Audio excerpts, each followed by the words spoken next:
When a star is born, they possess a gift or two. One of them is this: they have the power to make a wish come true. When you wish upon a star, makes no difference who you are. Anything your heart desires will come to you. If your heart is in your dreams, no request is too extreme. When you wish upon a star, your dreams come true.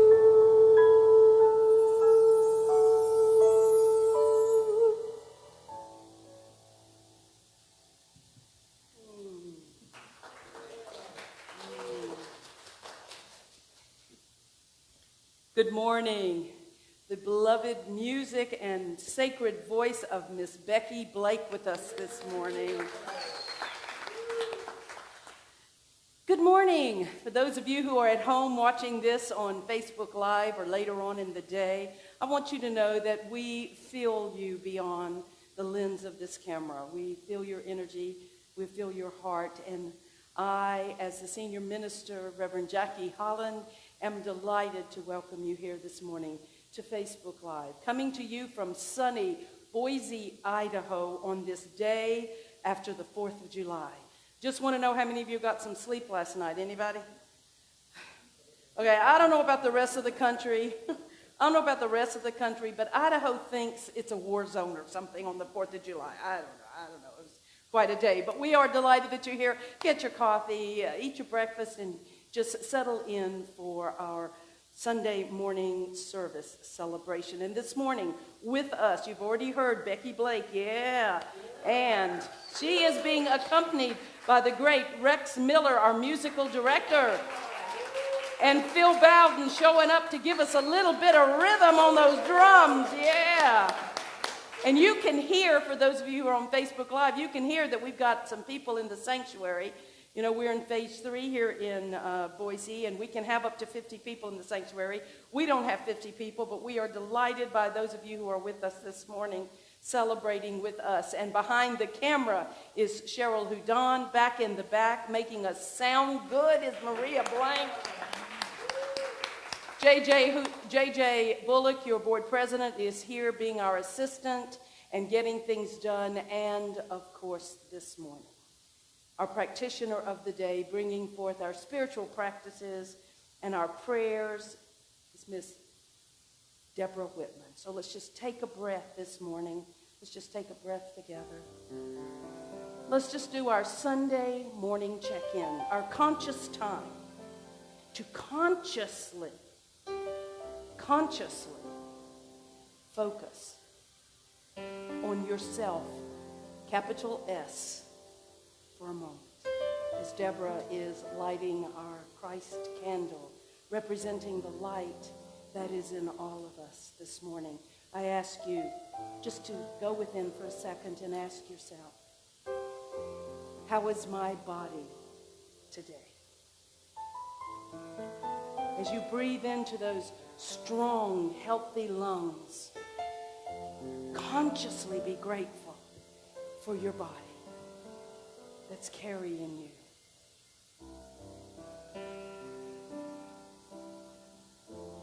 How is my mind today? Is it open and receptive, ready to hear the word? Ready to hear all sides, to find a new idea?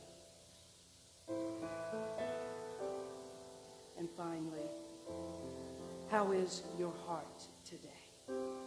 How is my heart today? open, filled with love and gratitude.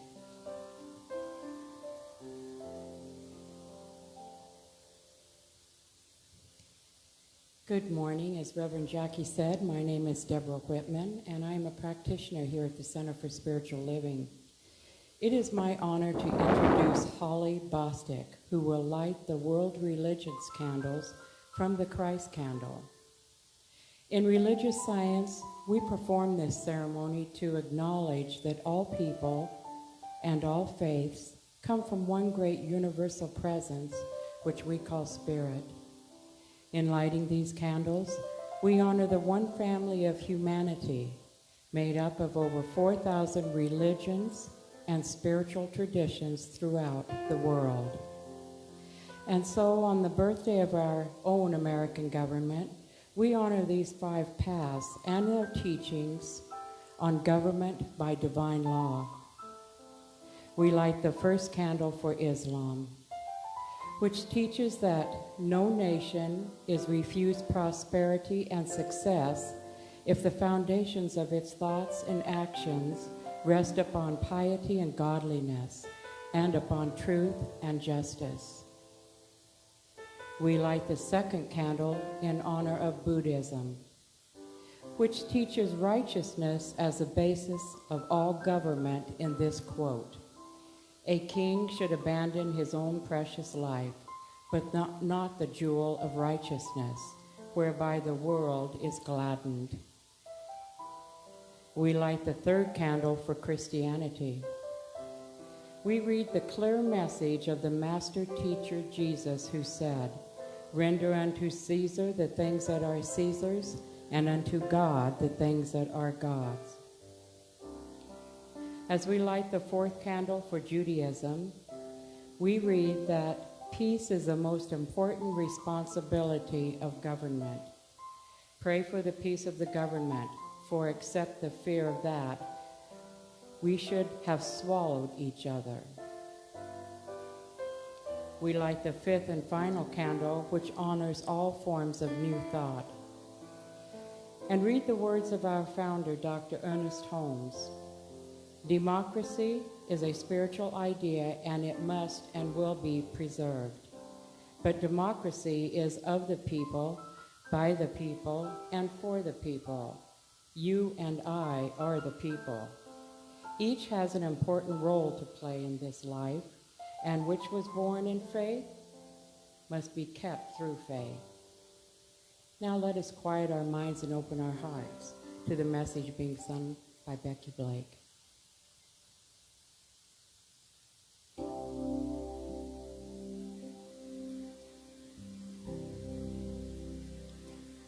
I will surrender to my greatest, highest good. I will release any fear that blocks my way. For every step I take is taken in pure faith. And I am the stronger every moment, every day. My mind is willing and my heart is open wide. I trust my instincts and let Spirit be my guide. I vow to live a life that's real and pure and free, as I continue walking in this mystery. I will surrender to my greatest, highest good. I will release any fear that blocks my way. For every step I take is taken in pure faith. And I'm so grateful every moment, every day. There may be walls, there may be roadblocks on my way, but I can choose to take the higher path each day. And now I know that what I thought was safe and sound was only habit and regret that held me down. I will surrender to my greatest, highest good. I will release any fear that blocks my way. For every step I take is taken in pure faith, and I am kinder every moment, every day, and I'm more loving every moment, every day. I will surrender every moment, every day.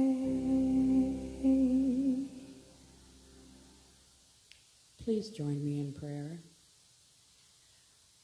I suggest you close your eyes to avoid any outer distractions, and let's just take a deep breath together, knowing that as we breathe in the breath of God. As I absolutely know there is one power, one presence, one source that is the creator, sustainer, supplier of everything in our lives. And I absolutely know that this source I am one with, that the very essence of my being is God. And I know this same truth for every person in this sanctuary and beyond these walls. We are all one with this awesome, magnificent presence we call Spirit. And it is from this place of knowing, from this place of complete faith, that I ask you each to surrender to the presence within you, to surrender. And once you do that, you will gain absolute freedom in your life. And that's what this is all about, is freedom. We all have the choice. So let us make that choice to surrender and to accept the freedom to live our lives exactly as we desire. And I absolutely bless Reverend Jackie as she comes forth today, allowing Spirit to come forth through her to deliver a message that we all came forth to hear. I bless the musicians. I bless every volunteer. And I am so grateful to be here right now in this place. And so I just release it into the law. I say thank you, Spirit. And I let go and I let God do God's work. And so it is. Amen. Let's welcome Becky Blake.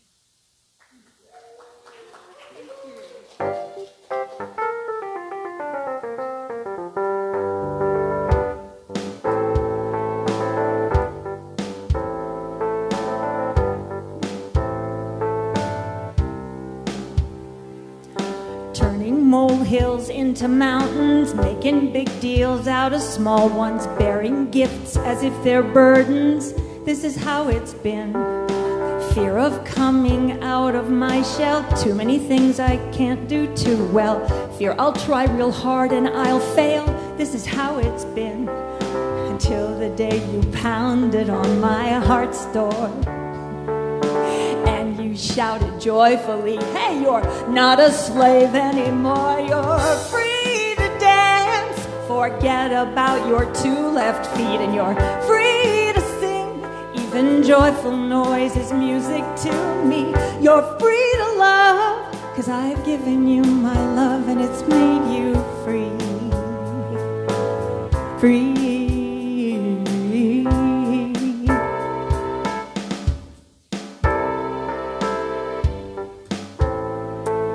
My mind finds it hard to believe that you've become humanity. We can change the course of history because you love us so. And my heart cannot understand why you accept me as I am. But you say you've always had a plan, and that's all I need to know.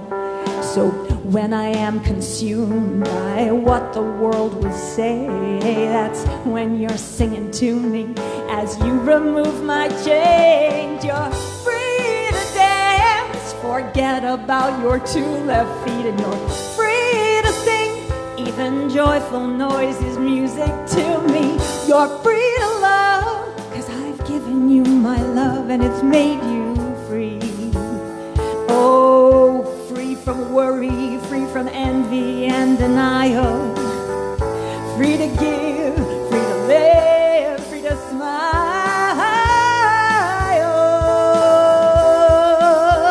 You're free to dance, forget about your two left feet, and you're free to sing.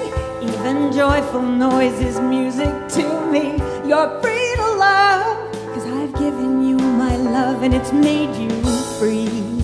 Oh, I've given you my love and it's made you free. I have set you free.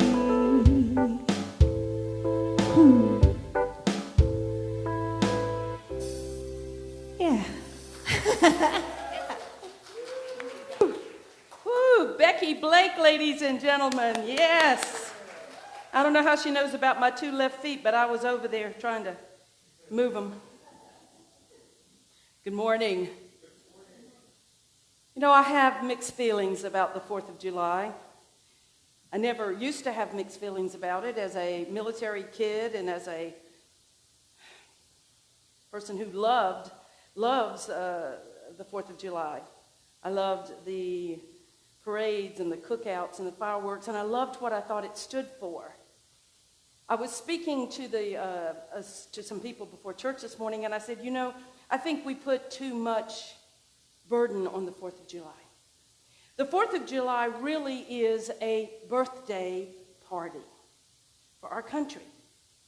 The day it was birthed, the day that some courageous men and the people who supported them made the decision to break away and to form a more perfect union, to form a new country. And so the 4th of July gets burdened, I believe, with this idea that we need to celebrate it like we would celebrate anybody's birthday and be joyous and happy and fun, because that's what birthdays are supposed to be. But at the same time, it stands for something so much deeper to so many of us, and that's why it's a burden. Because the 4th of July stands for so many of us. It stands for freedom and for liberty and for the very qualities that we as American citizens want to believe our country stands for. Ralph Waldo Emerson said this. He said, the revelation of thought takes men and women out of servitude into freedom. The revelation of thought takes humanity out of servitude into freedom. That's an important point, because religious science, number 2 or 3 core concept, I don't know which one it is, says that freedom is the very foundation of this faith. In fact, I would tell you this, that my files, of which I keep numerous documents all the time, when something comes across that interests me, I'll put it in a file. My file on freedom, 4th of July, and liberty is probably the largest files that I have, because religious science teaches that we are free by our thinking, by our thought. We are free by our thinking and by our thought. So beyond the obvious freedoms given to us in this Declaration of Independence, life, liberty, the pursuit of happiness, and all of the things that we were imbued when we became an independent nation, beyond that, there is one freedom that I think we take for granted, perhaps. It's not overtly mentioned, but it's implied, I believe. And that is, we have the right to think a thought, and then we have the right to change that thought when we learn something different, as we grow, as we become more of who we are intended to be. If we think a thought and it doesn't serve us well, then we are free to change that thought, and as Dr. Ernest Holmes, our founder, said, thereby change our world and the world of all people.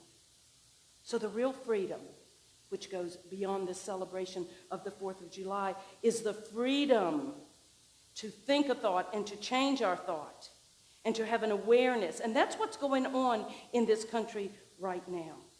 Many, many, many people are held in bondage, are held in slavery, servitude, if you will, to negative and self-limiting thoughts that they have held either because we adopted that thought or because it was given to us and we never questioned it. What's going on in our country right now is that we are beginning to question almost everything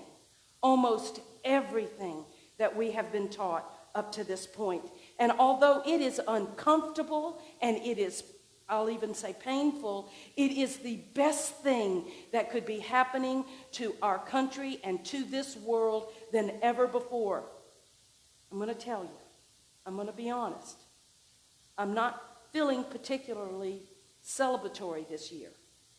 I worked all day 4th of July. I didn't even want to acknowledge it. And then, of course, as we sit at home in this war zone of bombs going off around us and our dogs shivering, I was reminded that maybe that is a metaphor for what's going on in our world. That the bombs are exploding all around us. And we can either, dive in to our homes. We can either dive in and hide in our homes, or we can courageously look at the thoughts and the beliefs that we have held that have brought us here to this time, this place, right now. In the last 5 or 6 weeks, frankly, for me anyway, the last 3.5 years, we're not going to get into that, but everything that I have thought about our history has been turned upside down for me. Listen, I'm a Southerner. That Robert E. Lee statue was important to me. I don't know why. Why was it important? Listen. We only lasted 5 years down there. It's like, come on, people. Why is this so important? So much that we've been looking at recently, it's been overwhelming me. It's been hurting me. And these truths have shattered some of the peaceful ignorance that I had as a Southerner. And so, listen, I just want to read something. I've been confused a little bit about it because there's a part of me that's like, well, wait a minute. What are we going to do in the Fayetteville, in Fayetteville, North Carolina, there's a place where you go around, in the center of town, what do you call that? Where you go around something? A promenade, kind of, where you drive around and there's this big Southern statue in the middle of it. And I thought, well, how am I going to know where to go in Fayetteville if I can't see you turn right at Robert E. Lee? I mean, seriously. Now, I'm making a joke about something that's very serious because it wasn't until I realized the pain and the degradation and the insult that those statues were to my friends. And I was ashamed. I read this. I want to read this to you. It was written by John Blake. On July 9, 1776, a rowdy group of American colonists banded together at a political rally in New York City and did something that today would be called badass. Can I say that? They had just been treated to a public reading of the Declaration of Independence, which Congress had officially adopted less than a week earlier. After hearing calls to dissolve the political bands of tyranny, they marched to a public park that featured a statue of King George III, Britain's ruler, and knocked the 4,000-pound statue off its 15-foot pedestal. The head of the statue was then decapitated and perched on top of a spike, and much of the rest was melted down to make 42,000 musket balls for American soldiers. Now, I didn't know that, and that was an interesting thing to me, and why I find it interesting is the destruction of King George III seemed very clear to those American patriots. It seemed very clear that that's what they had to do, but that wasn't the point that intrigued me. The point that intrigued me was that they used it for something positive. that they melted it down and they made 42,000 musket balls for the American soldiers. So it is a metaphor for what's happening in our world today. As we are tearing down the metaphorical and the physical statues of limitation, slavery, and bondage represented throughout all of our lives, can we make something good of it? Can it be a positive thing for us? I used to fly the American flag outside my home on all holidays, but not so much anymore. I feel like the flag has been usurped by some alt groups way on the fringes, on both sides. Let me just say on both sides. But I used to feel proud to be an American, but that pride recently, in recent weeks, especially since I can't go on my trip to Portugal this year, and if you want to talk about entitlement, all of my American entitlement came up, and I wanted to go, are you kidding me? Do you not know I'm an American and that I can go anywhere I want? And all of a sudden, in my face was what so many people in this country have felt for generations. No, you cannot. No, we will not let you. Everything turned upside down.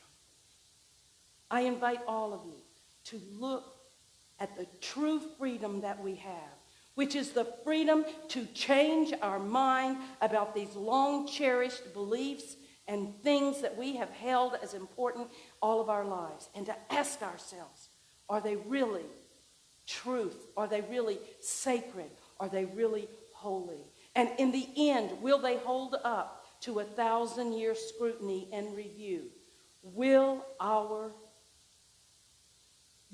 the generations that follow us in 1,000 years be proud of who we are today? Hell, in 10 years will they be proud? And so the 4th of July, we've got a lot of pressure on it. My heart tells me that our founding fathers had very good intentions. And my heart and my mind tells me that they did the best that they could do given the level of their consciousness and their understanding and their life, where they were in their life. They did the best that they could.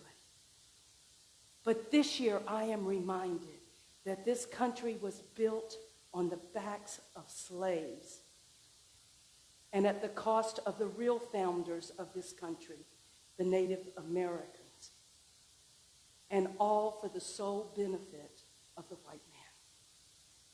As never before, I have felt this in my heart at a very deep level. Now, this is not to say that the 4th of July is a bad holiday and we shouldn't celebrate it. Not at all. But I'm reminded that our young men and women have gone to wars under false pretenses and have come home and have not been taken care of in the way that I think that they should with their mental, emotional, and physical recoveries.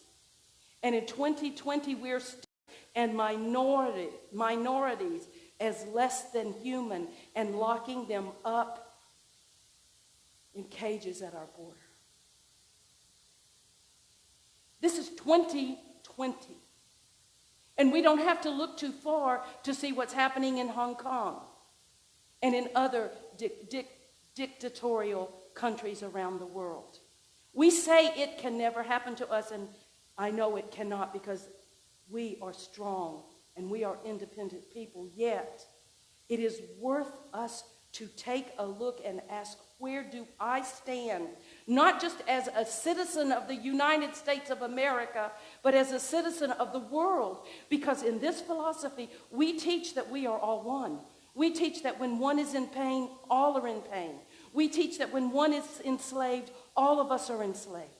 We teach the principle of oneness, and that because we are all one human family, we should take a look with our hearts open, our minds open, and our job now is to say, what is mine to do to help bring the dream, and I know it was a dream, of good men who founded this country. Their dream was limited. Their dream was blocked, perhaps by lack of information. And in spite of everything that I've just told you, and in spite of everything that you may be thinking about me right now, I want you to know this, that I love our country, that I respect our military. Oh my gosh, I'm a military kid. My dad and mother both served our country. 3 of my brother-in-laws served and continue to serve. I'm telling you, I love our country. I respect and appreciate our military, and I am grateful for the diversity that this country has. So don't get me wrong. I treasure the freedoms that I have to live in Boise, Idaho, and to stand up here and say these things, and to be able to say them without being stopped. And I love the freedom that lets you sit in your chairs at home and in here and agree or disagree with me and still love, and still respect, and still honor. I love that I can live in this beautiful place and that I can do what I want to do and that I don't have to cover my mouth except my face except for the pandemic, but you know where I'm going with that one. I love that we are free, but I think it's important for us not to lose sight of how far we still have to go collectively as a group of human beings, one family. Collectively, we still have a long way to go. And so my heart is filled with pain and with compassion and with love for all of those people that were not free and were not freed on that historical day that freed American white men. Because women, I want to remind you, you weren't mentioned either. But we've come a long way. Remember, Emerson said, the greatest freedom is to have a thought and to be able to change that thought when you learn new information or when you grow. That's the freedom that this country gives all of us and that we celebrate on the 4th of July. So what is it? What does it mean to be patriotic and to be proud? Really, I don't know anymore. I really don't know anymore. But I can tell you this, being proud doesn't make you patriotic. And being patriotic doesn't make you proud. What does it mean? I think that I'm not going to be proud to be an American until we own and address our real past, not the past that we're taught in the history books, not until we make reparations and say we're sorry for everything that we have done, make amends to those that we wronged through our fear and through our ignorance. I'm not saying we're bad people. We're good people. We are good people who are trying hard to find a way through back to each other's hearts, back to each other's love. And that's what the 4th of July stands for me. The ability to be free, to choose a new thought. I wrote a quote down. I was talking to Becky earlier, and I asked her if she had ever seen this movie called Cloud Atlas. Listen, if you've not seen it, it's a very old movie. I just saw it, because you know me and my bargains, and I saw Cloud Atlas just this weekend. And I want to tell you that just like a knife piercing my heart, out of one of the characters' mouths, these words came out of this amazing film called Cloud Atlas. It said, in every crime and kindness, we birth our future. In every crime and kindness, we birth our future. Yes, we birth this future that we are living right now through the crimes and the ignorance and the unknowing of many people. But our kindnesses are now birthing a new future for us and for future generations. Listen, I've got to tell you, I don't know much about this right now. I know that the Constitution of the United States of America calls for people to take care of themselves. It calls for people to demand the justice and the liberty that they require in their own lives, that they want. It calls us to be independent and to fend for ourselves. Come on up, Becky. And Rex. It calls for us to be Americans in a new way now. For all of you, I want you not to think that I don't love the United States of America, because I do. And I ask you now to stand right where you are. Stand where you are if you want, if you wish, as we sing the national anthem.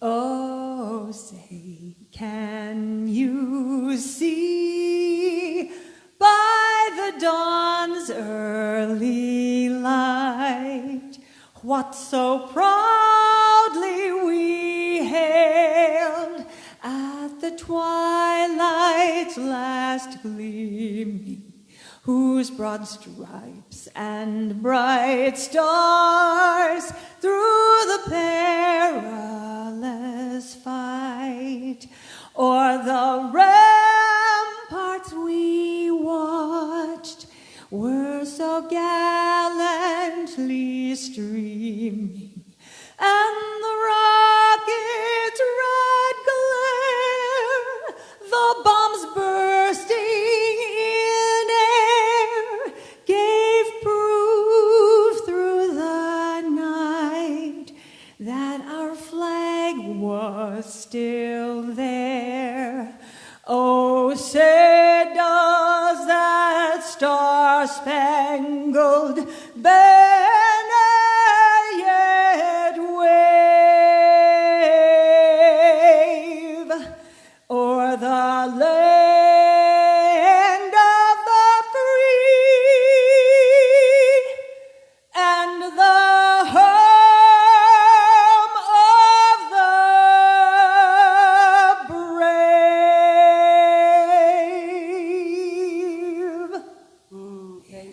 Thank you. I have no words, but Dr. Emmett Fox, one of the greatest metaphysicians of all times, has some amazing words about the historical destiny of the United States. Oops, I think I've lost my notes here. Here's what he said. He said, from the American spirit, the finest Constitution and the greatest Declaration of Independence ever made are but phases until they are incorporated into the practical lives of living people. And so, unless you are seeking to embody the American spirit in your own personal life and conduct, you are no true American, even though you may have authentic Mayflower ancestry. If you allow yourself to judge the worth of a person by anything except his or her character, if you discriminate against that person for any reason that is outside their control, you are no true American. If you judge him or her by their parents or their external conditions instead of by themselves, you are no true American. If you allow yourself to be hampered by any question of precedents or traditions, you are no true American. If you think that any kind of honest work can be degrading, you are no true American. If you would not rather be independent in plain surroundings than dependent in luxury, you are no true American. If you allow yourself to be dazzled by any exalted office or intimidated or hypnotized by pretentious titles of any kind, you are not a true American. The American Constitution, then, would be unworkable unless the people were self-reliant, self-determined, and resourceful.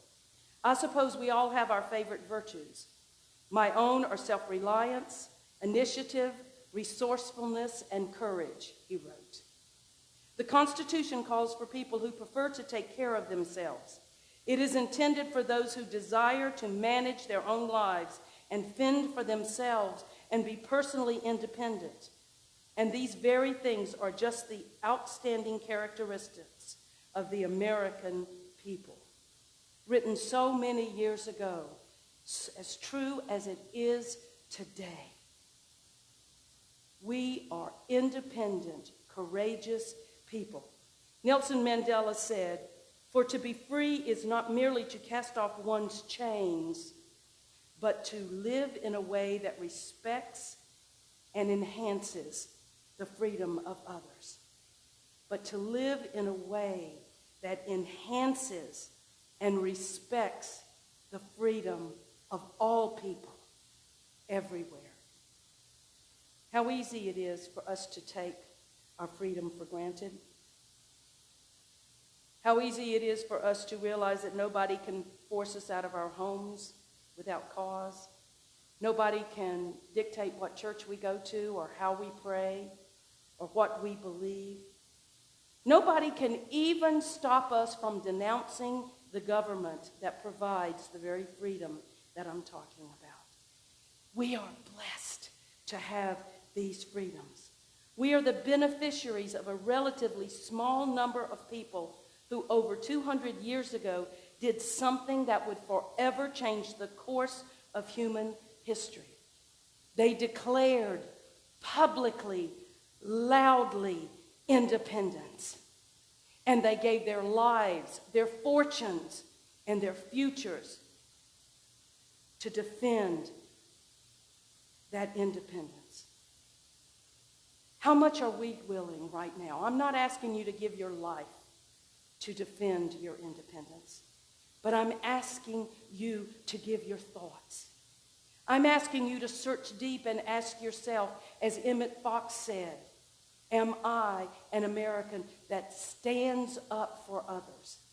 Am I the kind of individual that respects and will speak loudly into the darkness where it is required?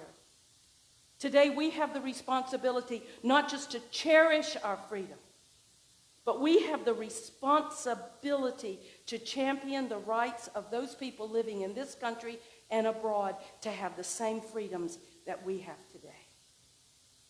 I used to hate the 4th of July when I looked at my brothers and sisters who didn't have the same freedoms I had around the world, until I realized that we stood up and declared freedom, and now we have been given the sacred, humble, and awesome responsibility to stand up for others.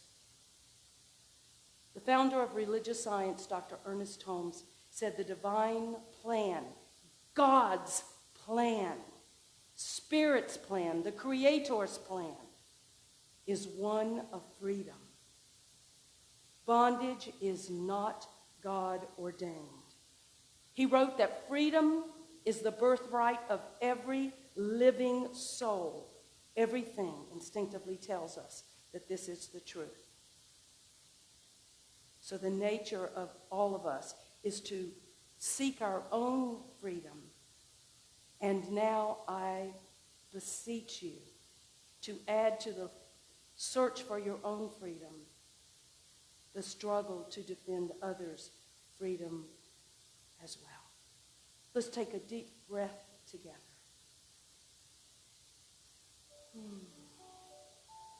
In 1953, in the Science of Mind magazine, Dr. Ernest Holmes' Prayer for My Country was published for the first time. We're not sure exactly when he wrote it. Could have been right after the World War II, or perhaps the Korean War. But I ask you to just close your eyes right now and listen to these words written by Dr. Holmes. My prayer for my country.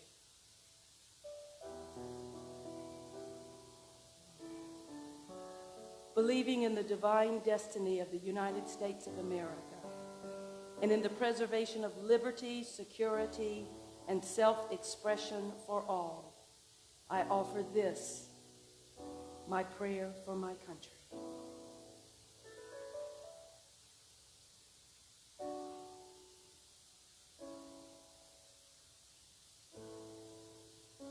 I know that divine intelligence governs the destiny of the United States of America, directing the thought and activity of all who guide its affairs. I know that success, prosperity, and happiness are the gifts of freedom and are the divine heritage of everyone in this country. I know that success, prosperity, and happiness are now operating in the affairs of every individual in this country.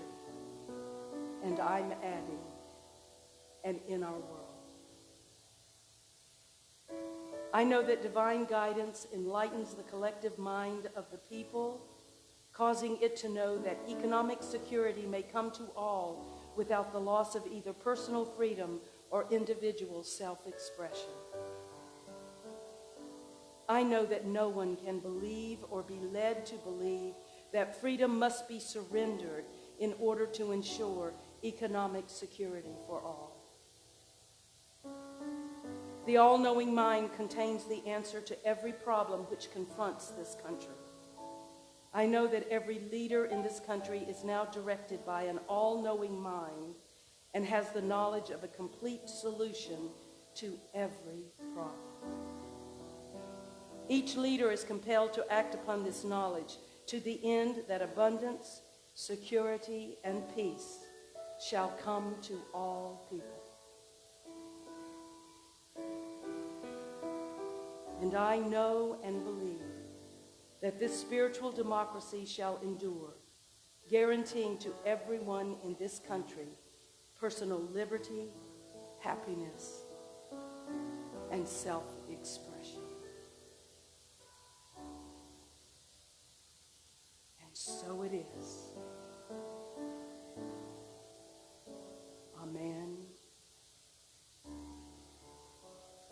Amen.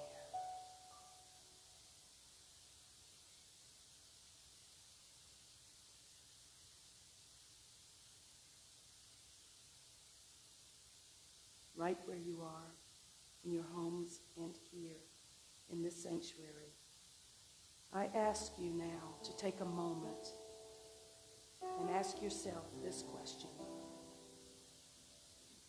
To what am I in bondage? What in my life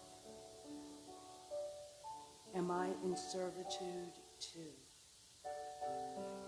What must I release to be free from lack, from limitation, from illness,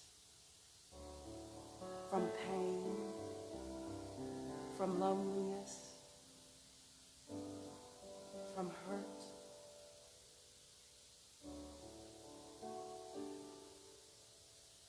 What false thing do I believe that I can now release to move me from fear into freedom? Take a moment.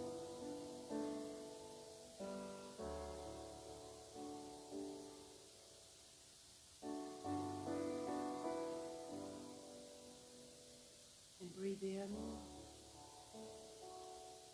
Take a deep breath and breathe in and out. And with your out breath, release to the spirit of love and freedom that is God itself. Let it go.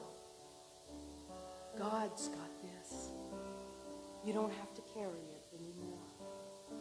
You're free. You're free.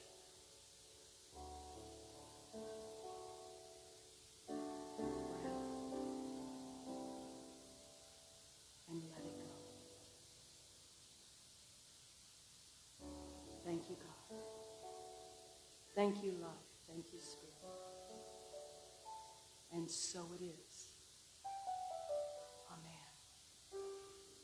Amen. Right where you are in your homes and here, let's just salute each other. If you're by yourself in your home, just look right into the camera. Namaste. Feel our love going out to you. Feel the energy from the Center for Spiritual Living of Boise entering into your hearts and into your homes and here in this sanctuary. Thank you for being here today. As you know, right after service, we have our Hospitality Live. It will be very short today, but if you want to join us, please join us for our Zoom conversations right after service.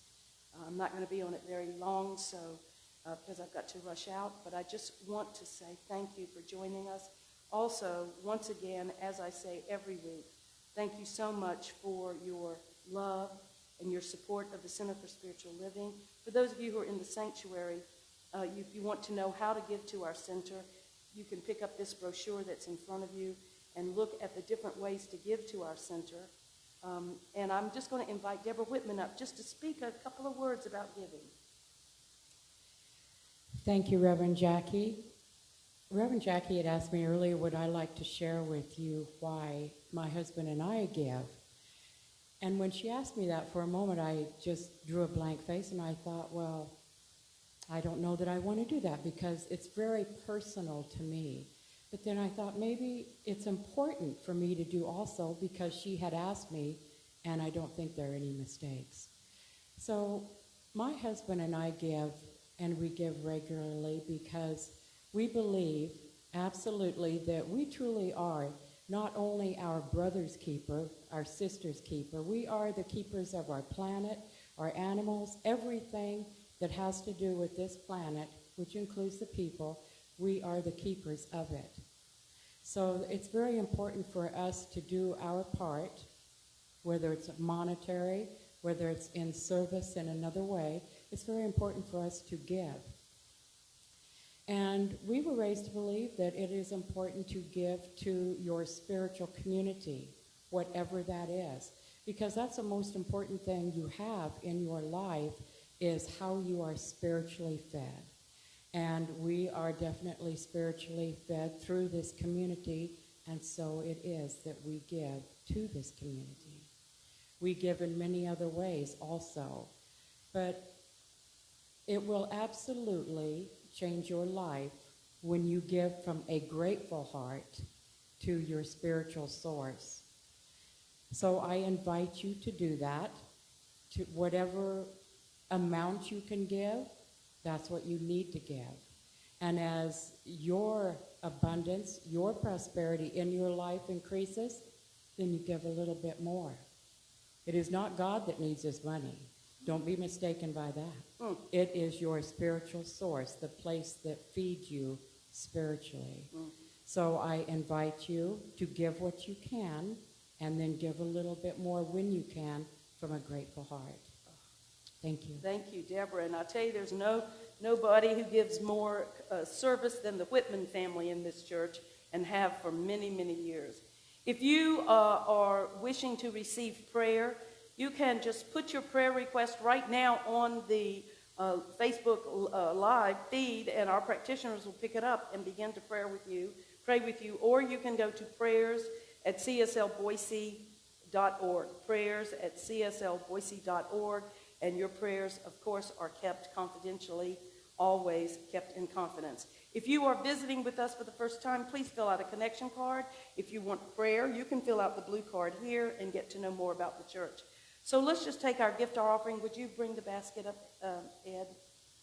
Let's just take our gift, our offering in our hands as together we say, as I say, divine love as me blesses and multiplies all that I am, all that I have, and all that I circulate. And so it is. Amen, amen, amen.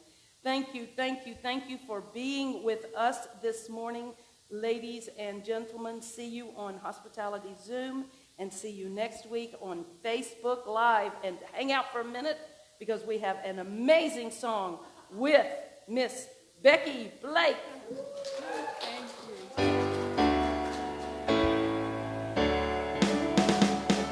God bless America, yeah, land that I love. Stand beside her and guide her through the night with a light from above. From the mountains to the prairies, to the oceans white with foam. God bless America, my home, sweet home. God bless America, my home, sweet home.